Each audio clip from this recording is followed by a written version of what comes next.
করছি যে মহান রব্বুল আলামিন দুনিয়ার সকল কাজ-কর্ম থেকে বাইরে করে পবিত্র জুমার দিন জুমার ইবাদত ও সালাত আদায় করার উদ্দেশ্যে আল্লাহ রব্বুল আলামিন তার পবিত্র ঘর মসজিদে আসার তৌফিক দান করেছেন।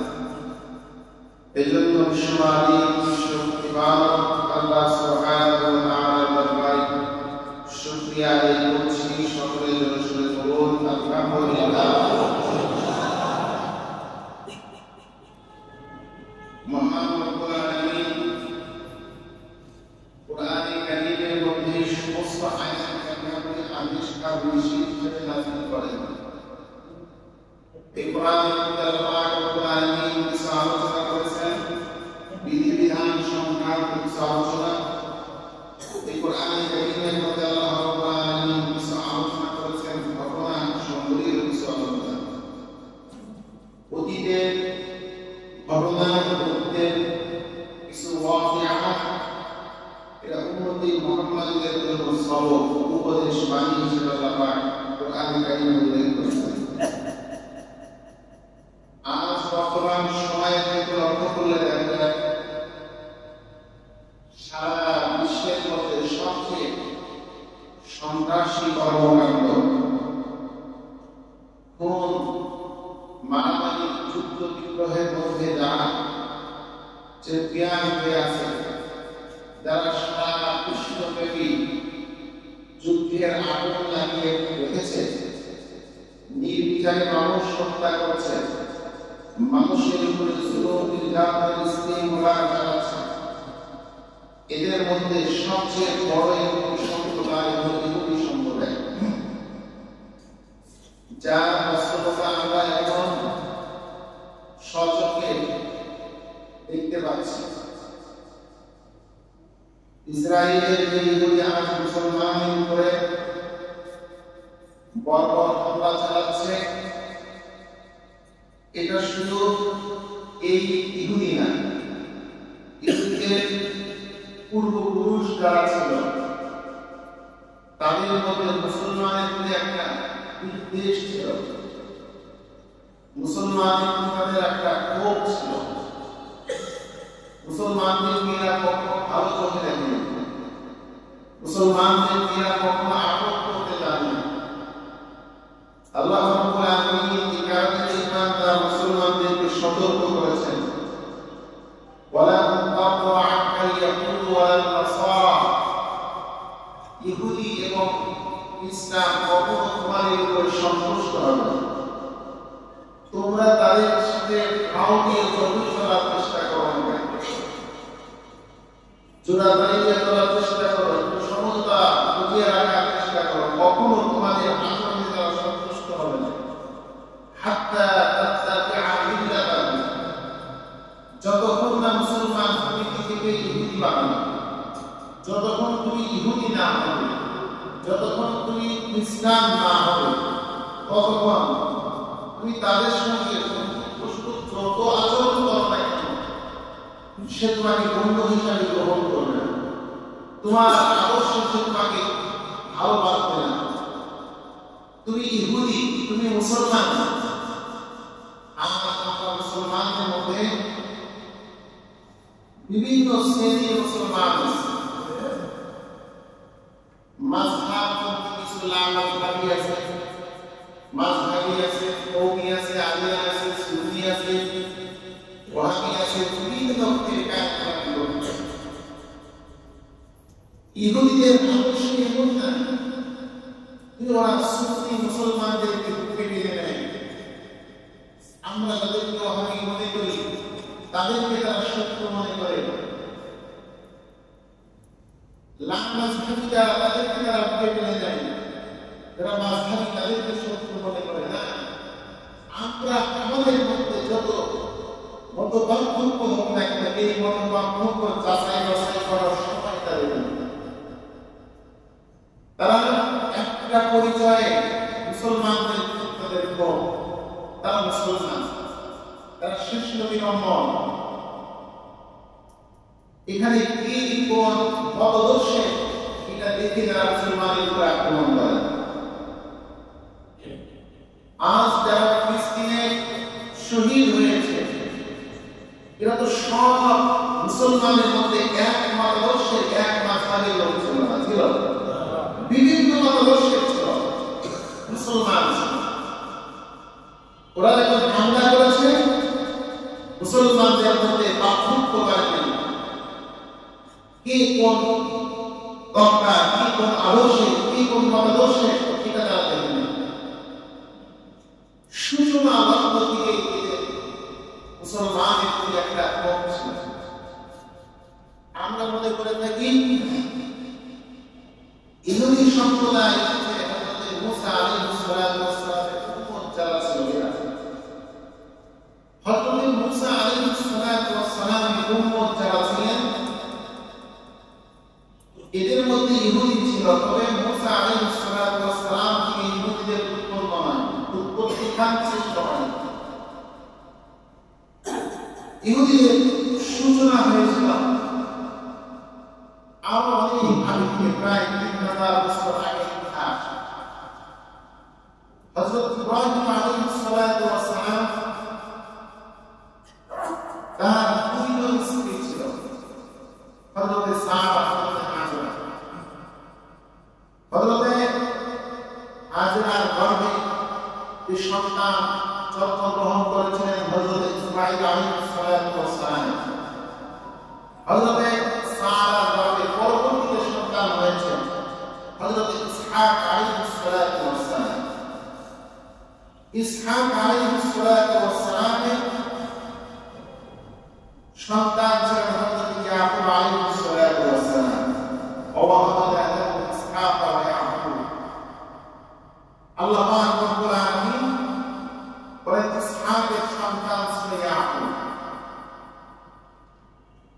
অগণিত অসংখ্য নবী এবং রাসূল এসেছেন হযরত ইসহাক আলাইহিস সালামের বংশধরদের মধ্যে। হযরত ইসমাঈল আলাইহিস সালামের বংশ থেকে নবী মুহাম্মদ রাসূলুল্লাহ সাল্লাল্লাহু আলাইহি ওয়াসাল্লাম এর মাঝে আগমন আসেন। হযরত ইসমাঈল আলাইহিস সালামের পরে তার বংশে সর্বশেষ নবী এসেছেন, একজন নবী এসেছেন জনাবে মুহাম্মদ রাসূলুল্লাহ সাল্লাল্লাহু আলাইহি ওয়াসাল্লাম। একটি বর্ণনায় পেয়েছি হযরত মুসা আলাইহিস সালামকে নিয়ে হযরত ঈসা আলাইহিস সালাম পর্যন্ত এর মাঝেও এক কাতার নবী আল্লাহ দিয়ে দেন। সবচেয়ে বেশি নবীর আগমন ঘটেছে হযরত ইসহাক আলাইহিস সালামের বংশধরদের মধ্যে। ইসহাকের পুত্র হযরত ইয়াকুব আলাইহিস সালাম তিনি নিজে নবী ছিলেন। নবী হওয়ার পরে তার সন্তানদের মধ্যে আরেকজন নবী ছিলেন, যে নবী একজন বাদশা ছিলেন, নাম কি জানেন? হযরত ইউসুফ আলাইহিস সালাম। ইয়াকুব আলাইহিস সালাম কে আল্লাহ রাব্বুল আলামিন 12 জন সন্তান দিয়েছেন। 12 জন সন্তানের মধ্যে একজন ছিলেন হযরত ইউসুফ আলাইহিস সালাম। এই 12 জন সন্তানের মধ্যে একজনের নাম ছিল হযরত ইয়াহুদা। ইয়াহুদা হযরত ইয়াকুব আলাইহিস সালামের বড় সন্তান ছিল। এই ইয়াহুদা এই যে 12টি ভাই ছিল, 12 ভাইয়ের মধ্যে একজন ছিল হযরত ইউসুফ আলাইহিস সালাম। তার সহোদর একজন ভাই ছিলেন হযরত বিনিয়ামিন। বাকি অন্য মায়ের গর্ভের 10 সন্তান। হযরত ইউসুফ আলাইহিস সালামের শান এবং মায়ের আলোচনা যখন শুনতে পারলেন, জানতে পারলেন, 10 ভাই যখন ষড়যন্ত্র করে ইউসুফকে ওয়ার মধ্যে করেছিল হত্যা করার উদ্দেশ্যে, এই 10 ভাই পরবর্তীতে আল্লাহ রাব্বুল আলামিন ইউসুফ আলাইহিস সালামকে কালের ক্রমে মিশরের খাদ্যমন্ত্রী বানিয়েছিলেন। যেটা আমরা অনেক আলোচনায় শুনেছি। বাদশাহ বানিয়ে দিলেন। এক সময় এই 10 ভাই রাসূল আলাইহিস সালামের জন্য সন্তানরা যখন ফিলিস্তিনে তখন বসবাস করত, তাদের বসবাস ছিল, খাদ্যের অভাবে পড়ে গেছে, দুর্ভিক্ষ শুরু হয়ে গেছে। তারা খবর পেয়েছে মিশরের বাদশাহ মানুষদেরকে খাবারের ব্যবস্থা করে দেয়, কাম দেয়। এরা যখন কাম আনার জন্য গিয়েছে, হযরত ইউসুফ আলাইহিস সালাম তাদেরকে দেখলেন, চিনলেন। এক সময় পরিচয় হলো, আল্লাহ নবী ইউসুফ আলাইহিস সালাম তাদেরকে মাফ করে দিলেন।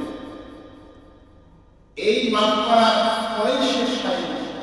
ইউসুফ আলাইহিস সালাম বলেন, তোমরা কষ্টে আছো, মুসিবতে আছো, দুর্ভিক্ষের মধ্যে আছো, তোমরা তোমাদের পরিবার পরিজন যারা আছো সকলকে নিয়ে তোমরা মিশরে আছো, তোমাদের জন্য ভালো থাকার ব্যবস্থা, খাওয়ার ব্যবস্থা করে, তোমাদের ভালো সুযোগ সুবিধা করে। তারা ছিল কষ্টে, দুর্ভিক্ষের মধ্যে, তারা অপরাধী ছিল, অন্যায় বুঝতে পেরে তারা তওবা করেছে। তওবা করার পরে আল্লাহ পাক তাদেরকে আবার সম্মানের জিন্দেগি দান করেছে। এই কারণে আল্লাহ রাব্বুল আলামিন বলেন, ইয়া বানি ইসরাঈল কুনু নি'মাতি আল্লাতী আন'আমতু আলাইকুম ওয়া আন্নী ফাদ্দালতুকুম আলাল আলামিন। ওই সময় সারা পৃথিবীর মধ্যে সবচেয়ে শ্রেষ্ঠ জাতি হিসাবে আল্লাহ পাক যাদেরকে উপাধি দিয়েছিলেন, তাদেরকে শ্রেষ্ঠত্ব দিয়েছিলেন, তারা ছিল এই ইহুদিরা। ইহুদিরা বারবার অন্যায় করেছে, বারবার তাদেরকে ক্ষমা করেছে। আসা রাব্বুকুম আন ইয়ারহামাকুম ওয়া ইন কুনতুম উদুদান। আল্লাহ তাআলা বারবার তাদেরকে সুযোগ দিয়েছেন, কষ্টের থেকে, দুর্ভিক্ষ থেকে, বিপদ থেকে তাদেরকে উদ্ধার করে মুসিবত থেকে নাজাত আল্লাহ মিশরে বাদশাহী জিন্দেগি তাদেরকে দান করেছেন।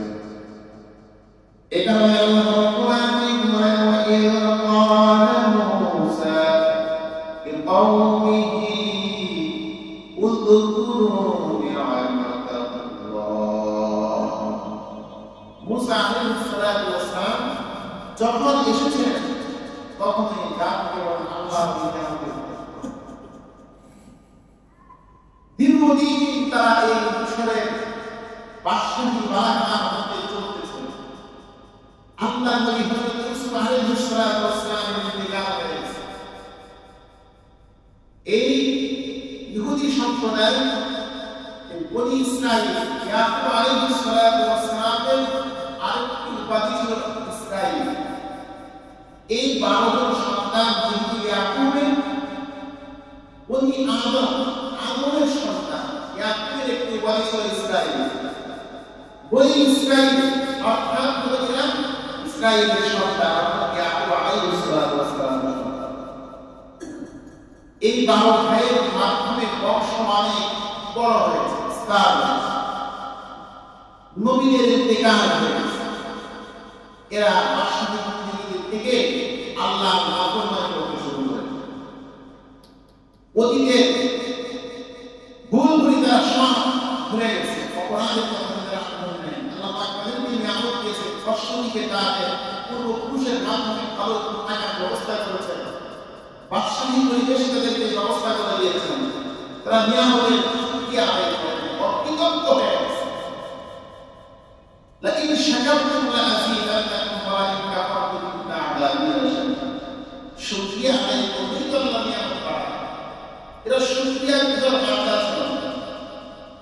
যখন আল্লাহর সঙ্গে নাফরমানিতে লিপ্ত হলো, অবাধ্যতায় লিপ্ত হলো, আল্লাহ রাব্বুল আলামিন ওই জাতিকে শায়েস্তা করার জন্য ওই জামায় আল্লাহ একজন জালিম বাদশাহ আবির্ভাব ঘটালেন।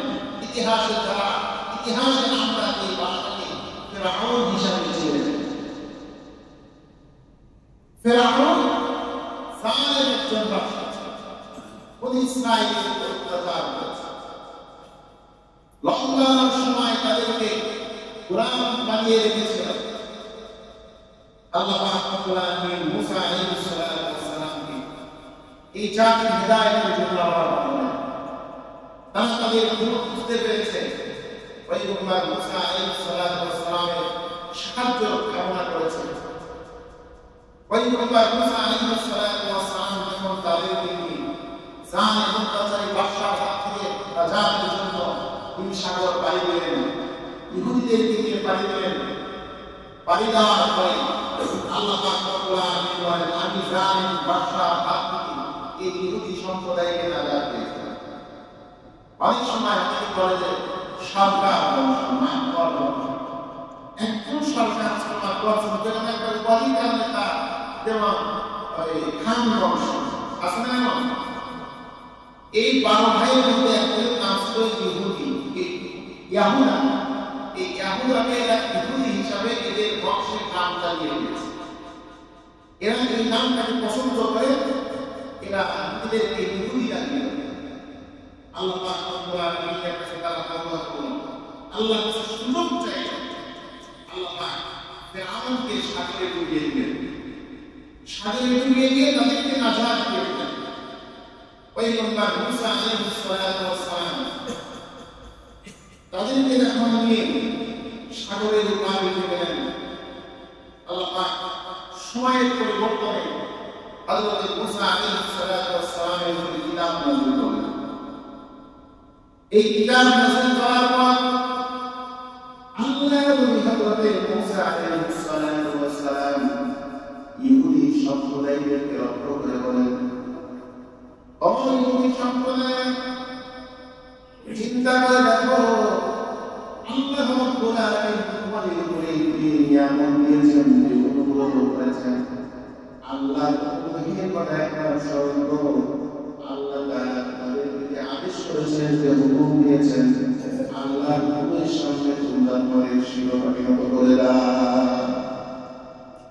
وَإِذْ قَالَ مُوسَى لِقَوْمِهِ يَا قَوْمِ اذْكُرُوا نِعْمَةَ اللَّهِ عَلَيْكُمْ إِذْ جَعَلَ فِيكُمْ أَنبِيَاءَ وَجَعَلَكُم مُلُوكًا। তোমাদেরকে আল্লাহ নিয়ামত দিয়েছেন, এর মধ্যে শ্রেষ্ঠ নিয়ামত হচ্ছে আল্লাহ রাব্বুল আলামিন তোমাদের বংশের মধ্যে অগণিত অসংখ্য নবী পাঠিয়েছেন। ওয়াজআলাকুম মুলুকা, আল্লাহ তাআলা তোমাদেরকে রাজত্ব দিয়েছেন। ওয়া আতাকুম মা লাম ইউতি আহাদান মিনাল আলামিন, আল্লাহ তোমাদেরকে এমন কিছু দিয়েছেন, আল্লাহ তোমাদেরকে এমন নিয়ামত দিয়েছেন, যেই নিয়ামত আল্লাহ লাম ইউতি আহাদান মিনাল আলামিন, জগতের কাউকে নিয়ামত দেয়নি। যে নিয়ামতে আল্লাহ তোমাদেরকে ভূষিত করেছেন। আল্লাহ তাআলা বনি ইসরাঈলকে কতটা দয়া করেছেন, কতটা ভালোবেসেছেন। নীল সাগর পার করে মুসা আলাইহিস সালামের তাদেরকে নাজাত দিলেন। আল্লাহ নবী মুসা আলাইহিস সালামকে বললেন, পয়গম্বর, তোমার কথা শুনে আমরা তোমার শরণাপন্ন হয়েছি, তোমার সঙ্গে এসেছি। এখন আমাদের খাদ্যের ব্যবস্থা করে দাও। আল্লাহর নির্দেশে আল্লাহ রাব্বুল আলামিন পয়গম্বর মুসা আলাইহিস সালামকে বললেন, মুসা, তোমার উপর নিয়ে চিন্তার কোনো কারণ নেই। আমি আল্লাহ তোমার উপর, যদি আমি আল্লাহ কথা রাখি, আমি আল্লাহ ওয়াদা পূরণ করে, আমি আল্লাহ তাআলার জন্য উত্তম বুঝিয়ে ফয়সালা করে দেব। আল্লাহ রাব্বুল আলামিন ইহুদি সম্প্রদায়ের জন্য আসমান থেকে মানসা সালওয়া নাযিল করতেন। খাদ্যের সময় হয়ে যেত, হয়ে যেত, আসমানের ফেরেশতারা এসে তাদের ঘরের সামনে খাবার দিত। মান্না সালওয়া, আসমানি জান্নাতি খাবার। ইহুদি সম্প্রদায়েরা আল্লাহ মুসা আলাইহিস সালামের আনুগত্য করার কারণে আল্লাহ তাআলা তাদের খাবারের ব্যবস্থা করে দিলেন। ইহুদি সম্প্রদায়ের মধ্যে কিছু ইহুদি ছিল যারা ইমানদার পরহেজগার, অধিকাংশ ছিল নাফরমান আল্লাহ পাক রব্বুল আলামিন তাদের ব্যাপারে বলেন, আফাকুল্লামা জাআকুম রাসূলুম বিমা লা তাহওয়া আনফুসুকুম মুস্তাকবারতুম ফাফারীকান কাযযাবতুম ওয়া ফারীকান তাকতুলুন। যখন তাদের কাছে কোন নবী আসে, রাসূল তাদের কাছে এসে আল্লাহর বাণী তাদের সামনে শোনাতো, আল্লাহর কিতাব থেকে তাদের সামনে যখন বয়ান করতো, আর কোরআনের বয়ান, আল্লাহর কিতাবের বয়ান যখন তাদের মন মতো না হতো, ইচ্ছার বিরুদ্ধে চলে যেত, তাদের আদর্শের বিরুদ্ধে তাদের আসমানি কিতাবের বয়ান হতো, ইসতিকবার করত, তারা অহংকার করত, ফারিকান কাযযাবু বলনে ওয়ালা নবী ইয়া রাসূলুল্লাহ আমি কিতাব মিথ্যাবাদী বলেছে, ওয়া ফারিকান তাকতুলুন আল্লাহ কিতাব থেকে কথা বলার কারণে অনেক নবীদেরকে তারা হত্যা করেছে। আল্লাহ রাব্বুল আলামিন তাদের উপরে আযাব নাযিল করার কারণ অনেক কিয়ামত আল্লাহ তাদেরকে দিয়েছেন, উলাইকা লা'নাহুল্লাহ, এই ইহুদি জাতি আল্লাহর পক্ষ থেকে লানত জাতি, ওয়া মান ইয়া'লামিল্লাহি ফালান তাজিদা লাহু নাসীরা, আল্লাহ তাআলা আল্লাহ তাদের উপরে লানত করেন, ওই সকল জাতি কবি তারা সাহায্যকারী পাবে না। আল্লাহ রাব্বুল আলামিন বলেন, কুল্লামা আওকাদু أطفأها الله ويسعون في الأرض فسادا والله لا يحب المفسدين। ইহুদি সম্প্রদায় ইয়াতকান কৃষ্ণ জাতির আছে, কুল্লামা আওকাদু নারান লিল হারবি আতফাআহা আল্লাহ, যুদ্ধের দাওয়াত আল্লাহ তাআলা আগুন নিভিয়ে দিয়েছেন। ওয়ায়াসআউনা ফিল আরদি ফাসাদা, ইহুদি এদের এমন সম্প্রদায় জমিনের মধ্যে সর্বদা ফাসাদ সৃষ্টি করেছে। আল্লাহ তাআলা আল্লাহু লা ইউহিব্বুল মুফসিদিন, ফাসাদ সৃষ্টিকারীদের আল্লাহ তাআলা পছন্দ করেন না। আল্লাহ রাব্বুল আলামিন দুর্ভিক্ষ থেকে তাদেরকে নাজাত দিয়েছি, এই ইহুদিদেরকে আমি বাদশাহী জিন্দেগি দিয়েছি, তাদের মধ্যে অগণিত অসংখ্য তরিকা দিয়েছি, ফিরআউনের অত্যাচার থেকে তাদেরকে আমি বাঁচিয়েছি। এরপরেও এই সকল ইহুদি জাতি, ইহুদি সম্প্রদায় কৃতজ্ঞতা আদায় করে নাই, বরঞ্চ আল্লাহকে সময়ে সময়ে তারা গালি পর্যন্ত দিয়েছে। লাকাদ সামিআ আল্লাহু কাওলাল লাযীনা ক্বালু ইন্নাল্লাহা ফাকীরুন ওয়া নাহনু আগনিয়া। আল্লাহ তাআলা ইহুদিদের সম্পর্কে বলেন, এটা এমন জাতি আমাকে ফকির বলে তারা গালি দিয়েছে, তারা বলল আমরা ফকির, আল্লাহ বলেন ফকির।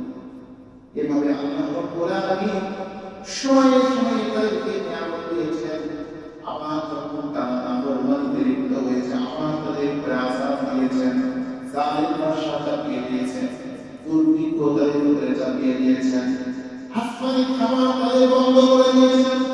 পয়গম্বর মুসা আলাইহিস সালাতু ওয়াস সালাম বলেন, ও আমার জাতি, আল্লাহ তাদেরকে জালিম বাদশার হাত থেকে তাদেরকে নাজাত দিয়েছেন, এখন আসো আল্লাহ কিতাবের পরে যে বিধান দিয়েছেন সেই বিধান তোমরা পালন করো। ইল্লা বিকুম আম্বিয়া ওয়া জাআলাকুম মুলুকা ওয়া আতাকুম মা লাম yu'ti আহাদান মিনাল আলামিন। ইয়া কওমি উদখুলুল আরদাল মুকদ্দাসাতা আল্লাতী কাতাবা আল্লাহু লাকুম ওয়া লা তারতাদ্দু আলা আদবারিকুম ফাতানকালিবু খাসিরিন। পয়গম্বর মুসা বলেন, ইয়া কওমি উদখুলুল আরদাল মুকদ্দাস আল্লাতী কাতাবা আল্লাহু লাকুম, তোমরা ফিলিস্তিনের জমিনে যুদ্ধের জন্য বের হয়ে যাও, এই শহরটাকে ফিলিস্তিনকে বাইতুল মুকাদ্দাসকে আল্লাহ পাক আমাদের জন্য নির্ধারণ করেছেন। এখানে তোমরা যুদ্ধের মাধ্যমে এই শহরটা এই বাইতুল মুকাদ্দাস ফিলিস্তিন তোমরা বিজয় করবে। তোমরা পিছনে দিকে ফিরে তাকাবে না, প্রদর্শন করবে না, তোমরা যদি জিহাদ না করে তোমরা যদি ফিরে নাও তাহলে তোমরা ক্ষতিগ্রস্ত হয়ে যাবে। এবার ইহুদি সম্প্রদায় قالوا يا موسى إن فيها قوما جبارين হে মুসা আমরা এই জাতির সঙ্গে যুদ্ধ করব না, কারণ এদের অনেক শক্তি। আজকে এই বর্তমান বিশ্বে এটাকে আমরা যেমন সুপ্রিম পাওয়ার মনে করে থাকি। ওই সময় মানুষের সম্প্রদায় ফিলিস্তিন বাইতুল মুকাদ্দাস দখল করে রেখেছিল। আল্লাহ রাব্বুল আলামিন পয়গম্বর মুসা আলাইহিস সালাতু ওয়াস সালামের মাধ্যমে বললেন, ইহুদি সম্প্রদায়কে জিহাদের ময়দানে রওনা হও। ইহুদি সম্প্রদায় বলল, পয়গম্বর মুসা এই যুদ্ধে আমরা যাব না, কারণ সেখানে যারা রয়েছে যারা দখলদারি করে রয়েছে এরা অনেক পাওয়ারফুল সম্প্রদায়, এদের সঙ্গে আমরা যুদ্ধ করব না। وَإِنَّا لَن نَّدْخُلَهَا حَتَّىٰ يَخْرُجُوا مِنْهَا ওই সময় আমরা প্রবেশ করব না যতক্ষণ না পর্যন্ত তারা সেখান থেকে বের হয়ে যায়। আমাদের সম্প্রদায় জাপানি সম্প্রদায় যদি শহর ছেড়ে চলে যায়, নিরাপদ হয়ে যায়, তাহলে আমরা তারা সে শহরে থাকে আমরা যুদ্ধ করব। আমাদের ইহুদি সম্প্রদায়কে আমরা ফেরাউনের অত্যাচার থেকে নাজাত দিলেন। আর ইহুদি সম্প্রদায় অকৃতজ্ঞ হয়ে পয়গম্বর মুসা আলাইহিস সালাতু ওয়াস সালামকে বললেন, ক্বালু ইয়া মুসা ইন্না লান নাদখুলাহা হাত্তা মা দামু ফিহা ফাযহাব আনতা ওয়া রাব্বুকা ফাকাতিলা ইন্না হাউনা কাঈদুন। ইন্না লান নাদখুলাহা আবাদান মা দামু ফিহা, আমরা সেখানে প্রবেশ করব না, যাব না, যুদ্ধ করার জন্য আমরা যাব না, নিজে রক্তপাত করব না, নিজের বিপদ নিজে ডেকে আনবো না। তোমার যদি যুদ্ধ করতেই মনে চাই তুমি নাও, তোমার আল্লাহকে নিয়ে যাও, তুমি এবং তোমার আল্লাহ যুদ্ধ করো, আমরা যুদ্ধের ময়দানে যাব না। এরপর আল্লাহ রাব্বুল আলামিন এই একে একে আবার তাদেরকে নিয়ামত দিচ্ছেন, তাদেরকে আযাব থেকে বাঁচাচ্ছেন। কিছুদিন পর আবার নাফরমানকে লিপ্ত হয়ে গেল। আল্লাহ রাব্বুল আলামিন তাদের উপর অসন্তুষ্ট হয়ে গেলেন। তাদেরকে এমন একটা উপত্যকা ময়দানের দিন মধ্যে আল্লাহ তাদেরকে 40 বছর ঘুরিয়েছেন। আল্লাহ পাক তাদেরকে শান্ত জায়গা দেন, রাষ্ট্র দেন নাই। আল্লাহ পাক রাব্বুল আলামিন একটা ময়দানে 40 বছর তাদেরকে ঘুরিয়েছেন। যতই তারা চেষ্টা করে নিষ্কৃতি দিতে হবে, সকালে আমাদের সন্ধ্যা হতে আমাদেরকে যেখান থেকে তারা হাঁটতে শুরু করেছিল, সন্ধ্যা হতে দেখি সেখানে আবার ঘুরতেছে সারা জায়গা, কিন্তু তারা রাস্তা খুঁজে পায়, কোনো দেশ খুঁজে পায় না। তারা পরাধীন হয়ে একটা আবদ্ধ জায়গার মধ্যে 40 বছর আল্লাহ তাদেরকে রেখেছেন। দুর্ভিক্ষের অভাব হয়েছেন, স্বাধীন রাষ্ট্র এনে অনেক কষ্ট করেছেন, তওবা করেছেন আল্লাহ পাকের কাছে। আল্লাহ বলতেন এদের 40 বছর পর আবার নতুন পুরুষ এসেছে। তারা চিন্তা করছে না আল্লাহ সত্তা প্রমাণিত করা যাবে না। পরবর্তীতে ঈসা ইবনে নূরের মাধ্যমে অন্যান্য নবীরা এসেছিল, তাদের মাধ্যমে আবার তারা জিহাদের ময়দানে শামিল হয়েছে। ফিলিস্তিন বাইতুল মুকাদ্দাস তারা বিজয় করেছে। এই কিছুদিন পরে আবার তারা প্রমাণিত হয়েছে। সম্মানিত হাজিরিন, ইহুদিদের যে ইতিহাস কোরআনে কারীমের মধ্যে বিক্ষিপ্ত বিচ্ছিন্ন আকারে আলোচনা করা হয়েছে, ইহুদিদের আলোচনা করতে গেলে কয়েক জুমার প্রয়োজন। আজকে যতটুকু আলোচনা করেছিলাম, যতটুকু আলোচনা করার নিয়ম করেছিলাম, সময়ের স্বল্পতার কারণে শেষ পর্যন্ত যাওয়াটা সম্ভব নয়। শুধু এতটুকু আপনাদেরকে মেসেজ দিতে চাই, এই ইহুদি জাতিকে আমরা সবসময় চিন্তা করি যে ইহুদিদের বিরুদ্ধে বা ইহুদিদের প্রতি আমাদের অন্যায় কেন থাকা দরকার, তাদের দিকে আমাদের পরহেজ করা কেন দরকার? আমরা কেন তাদের বিরুদ্ধে কথা বলবো না? উলাইকা আল্লাযীনা লা'আনাহুমুল্লাহ ওয়া মান ইয়াল'আনিল্লাহু ফালান তাজিদা লাহু নাসীরা। এই জাতি আল্লাহ পক্ষ থেকে লানত প্রাপ্ত জাতি।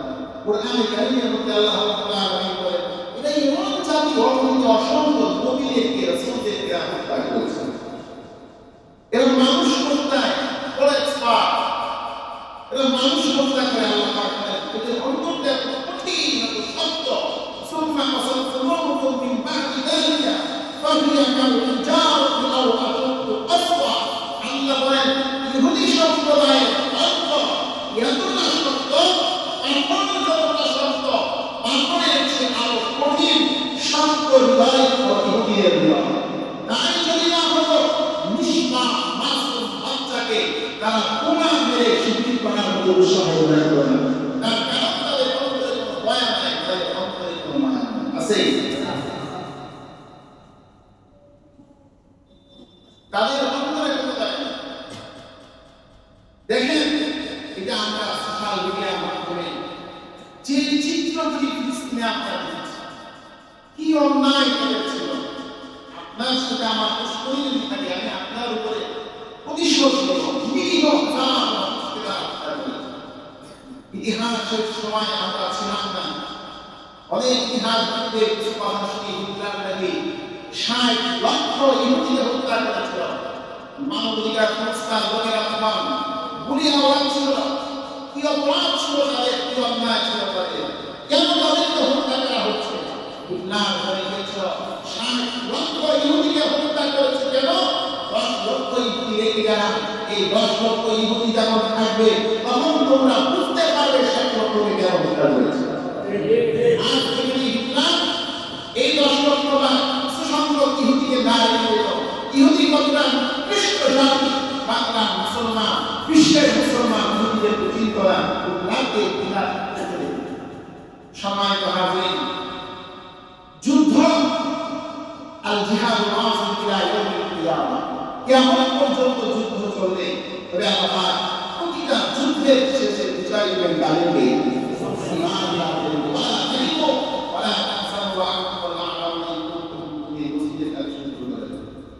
সম্মানিত হাজির, আমরা বাংলাদেশ থেকে এই যে আমার মাসুম বাচ্চাদেরকে বোমা মেরে তাদেরকে শহীদ করা হচ্ছে, সন্তানকে খুন করা হচ্ছে, বোনকে বিধবা করা হচ্ছে, এদিকে আমাদের অন্তরে মানে আমরা খুশি না, আমাদের আপনাদের কষ্ট লাগে, কষ্ট যদি লাগে। এখন আমি যদি আপনাদেরকে বলি যে আমাদের যদি সুযোগ থাকবে, আমাদেরকে যদি সুযোগ দেওয়া হয়, আমরা ইসরায়েলের বিরুদ্ধে জিহাদ করবো, যুদ্ধ করবো, এই জিহাদের সাময়িকভাবে কে কে এই স্লোগান দিতে ওয়াদা দিতে সব মুসলিম হাত করবে। অথচ আমরা যে যুদ্ধ করবো, যুদ্ধ করার জন্য তো একটা কৌশল জানা দরকার, যুদ্ধ করার জন্য একটা ট্রেনিং জানা দরকার। আমরা তো এক বস্তা আটা নিয়ে এখান থেকে বটাবাড়ি বাজারেও যেতে পারি না, রিক্সা চালাতে পারি না। এই শরীরকে ফিরিয়ে গেলে তারা বিপদের মধ্যে আমাদের। আমরা যুদ্ধের মনোভাব আমাদের থাকবে, যুদ্ধের প্রয়োজন যখন হবে শুধু অস্ত্রের মাধ্যমে যুদ্ধ নয়, যখন যে যেভাবে পারে সে সেভাবে যুদ্ধের মধ্যে সামিল হবে। আমার মুসলমান ভাই প্রতি বলেছেন আল মুমিনু কাওয়ালিন ওয়াহিদ ইনিশতাকা আইনুহু ইশতাকা করো। মুসলমান তোমরা একটা দেহের মতো, শরীরে এক অংশে আঘাত লাগলে যেমন তোমার শরীরে খবর সেটা বিশ্বের এক প্রান্তে মুসলিম যদি জর্জরিত হয়, আঘাত প্রাপ্ত হয়, সারা বিশ্বের মুসলমানদের কল্যাণ মধ্যে আঘাত হয়। আপনার শরীরের মধ্যে ব্যথা হয়েছে, আঘাত পেয়েছেন, তো হাতের মধ্যে এটা অনুভব করেন না, শরীরের কোথাও অনুভব করেন না, বুঝতে হবে আপনার এই হাতটা লাইসেন্স হয়ে গেছে, আপনার এই হাত কাফির হয়ে গেছে। বিশ্বের এক প্রান্তে মুসলমান আঘাত প্রাপ্ত হলে যদি মুসলমানের অন্তরে আঘাত না আসে, মুসলমানের পরিচয় যদি আগুন না পায়, বুঝতে হবে মুসলমানের ইমান, মুসলমানের ইমান প্যারালাইসিস বা ইমান হয়ে গেছে। এই জন্য আমাদের ইমানগুলো প্যারালাইসিস মানটা ইমান না হয়। একটা সময় তো এখন আমাদের দেশে যে পরিমাণ পোশাক ছিল, পোশাক আছে, ছিল, এত খাবারের আয়োজন ছিল না, এত আধুনিকতা ছিল।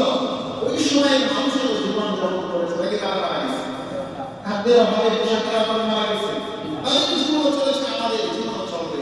হ্যাঁ, আমরা একটা ঝাঁক করতে পারবো, নিজের ইচ্ছা করলে এতটুকু আমরা করতে পারবো যে ইসরায়েল সারা বিশ্বে পণ্য সাপ্লাই দিয়ে কোটি কোটি মিলিয়ন টাকা উপার্জন করে অস্ত্র কিনে উমাকে আমার মুসলিম ভাইয়ের পরে হামলা করছে। আমার পকেটে একটা টাকা আমি ইসরায়েলকে দিব না, আমার পকেট থেকে 1 টাকা লাভ করে এই টাকা দিয়ে আমার মুসলমান ভাই বোনের হামলা করবে, সেই সুযোগ আমরা দেব না। সারা বাংলাদেশের বিশ্বের অনেক দোকান, অনেক মাথা, অনেক শহরে অনেক আল্লাহ বান্দারা ইরাদা করেছে, সংকল্প করেছে ইহুদি পণ্য আমরা গ্রহণ করবো না, ইহুদি পণ্য আমরা গ্রহণ করবো না। সোশ্যাল মিডিয়া অনলাইন অনেক বাজার পর্যন্ত দেখেছি ইহুদিদের পণ্য, এই সমস্ত পণ্যগুলি নিয়ে বাজারে ঢুকতেছে, একটা গাড়ি ঢুকতে দেয় না, অনেক দোকানে মাল তারা ঢুকে রাখতে হচ্ছে। এই কারণে আমরা এতটুকু নিয়োগ করতে পারি ইহুদি পণ্য আমরা তৈরি করবো না, আমাদের দোকানে যার যতটুকু আছে এটুকু দিয়ে আমরা খেলতে দিব, আমরা অর্থনৈতিকভাবে তাদেরকে আমরা তথ্য করে দিতে চাই। আমরা সহযোগিতা করাই, আমার ঘরে আমরা কত ভালো ভালো খাবার গ্রহণ করছি। দেখেন আজকে ভিডিও চিত্রগুলি দেখতে দেখা যায় ছোট ছোট বাচ্চারা খাদ্যের অভাবে তারা পাগলের মতো ছোটাছুটি করছে, কোথাও একটু খাবারের ব্যবস্থা করে সেখানে দৌড়িয়ে যাচ্ছে টুকরা রুটির জন্য। আমরা কি পারি না যুদ্ধের প্রয়োজনে সঙ্গী করতে পারি? আমি কি পারি না আমার প্রতিদিনের খাবারের একদিনের খাবারের একটা খরচ মিসকিনি একজন গরিবের জন্য ব্যবস্থা করব, একটা শিশুকে একটা খাবারের ব্যবস্থা করে দেবো, পারবো না ইনশাআল্লাহ? আমরা এতটুকু নিয়োগ করে নিস্তারায় যারা আছেন আমাদের আশুলিয়া উপজেলা পরিষদের পক্ষ থেকে ঘোষণা হয়েছে, গত সোমবারে যে সমাবেশ থেকে ঘোষণা হয়েছে অত্র এলাকার প্রতিটা মসজিদ থেকে গাজার এই সমস্ত মুসলিমরা রয়েছে তাদের সহযোগিতার একটা আমরা কালেকশন করবো এবং পাঠানো নির্ভরযোগ্য একটা প্রতিষ্ঠান আছে, সেই প্রতিষ্ঠানের মাধ্যমে এই সংস্থার মাধ্যমে এই অর্থগুলি তাদের কাছে পৌঁছানো হবে, তাদের ব্যবস্থা করা হবে। আমরা আমাদের অর্থনীতির যতটুকু সম্ভব ততটুকুই চেষ্টা করি। এই জন্য মসজিদের নিস্তারায় উপরে যারা আছেন বিদ্যালয় মজুর ভাই আরো দায়িত্বশীল যারা আছেন ফিলিস্তিনের মুসলমানদের সহযোগিতা